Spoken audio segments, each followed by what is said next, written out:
Well, for once, I'm actually recording at home. Crazy that. But what we got to discuss here, the last 48 hours, we have seen some shit, ladies and gentlemen. Sorry, I'm just trying to get my thoughts here because I got a lot to say. And it's over everything that's happening in Afghanistan now. Follow me on Twitter, Facebook. I've said a lot. And I'm probably going to repeat a lot of that because the United States has screwed the pooch. Afghanistan has basically fallen.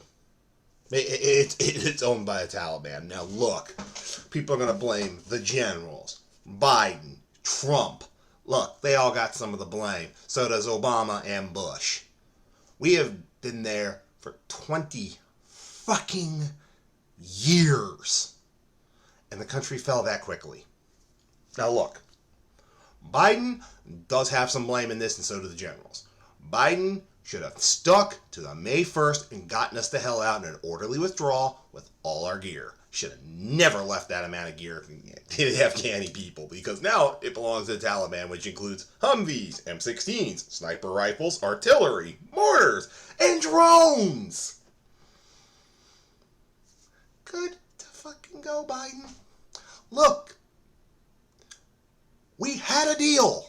And in that part of the world, we had the Taliban, the warlords, and the Afghani government, and the religious sect all signed on to the deal of May 1st, we're out of there. It would have been a quiet, orderly, peaceful withdrawal on our end. Now, as Razorfist said, could have gone tits up after that? Abso-fucking-lutely it could. In fact, I think it probably would have. At least we would have gotten out of there quietly without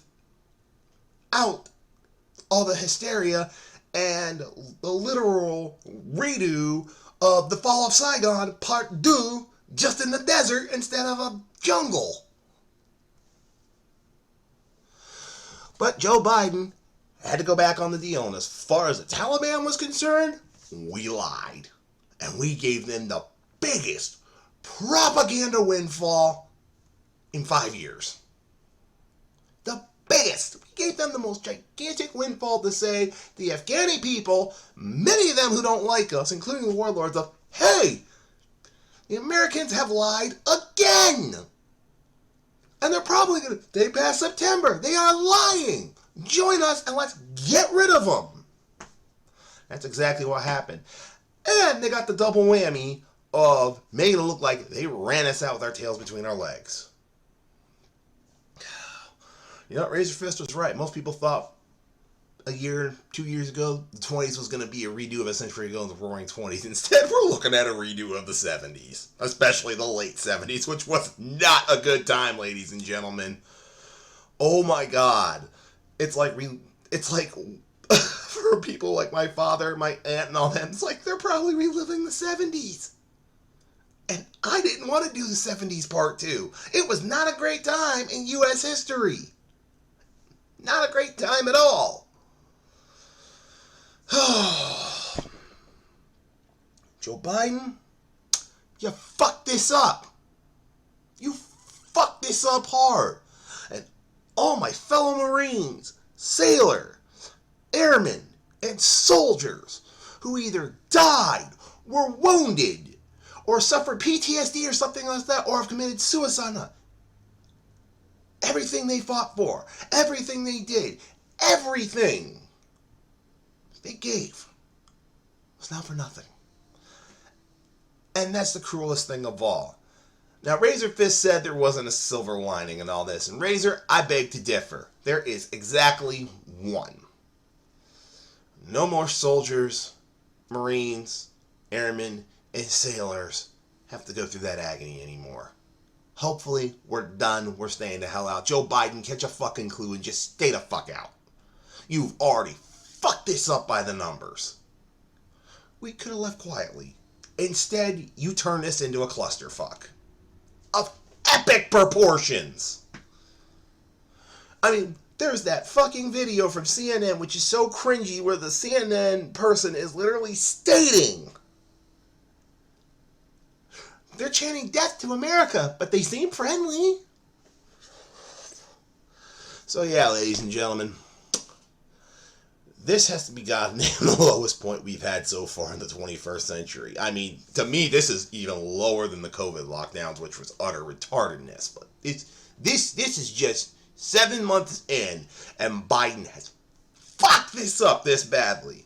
That has got to be a fucking record in U.S. politics. I can't think of a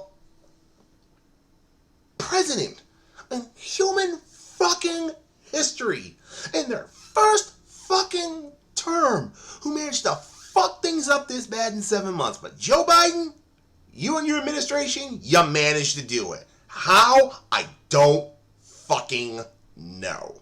And I don't think I ever will. But I can tell you all this much. To all you motherfuckers who voted for him, I hope you got what you asked for. I hope this is what you asked for. Afghani people falling off C-17s. Them taking away guns. Yes, there's another article about that. You can look it up. Taliban are now rounding up all the personal weapons of people. They're taking away all the guns. It's amazing what happens when an authoritarian government does that. Women are going to be raped. Christians are being... Hell, there's this article of a transgendered Air Force veteran who got stuck in Kabul. That person's dead. We know what religious fanatics like the Taliban think of trans people. Taliban think you're an abomination. I don't personally. I think free will, whatever, man. The Taliban, they're religious fucking fanatics. They think trans people, anybody who ain't straight and subservient to Allah, we are an abomination. Hell, I'm an abomination.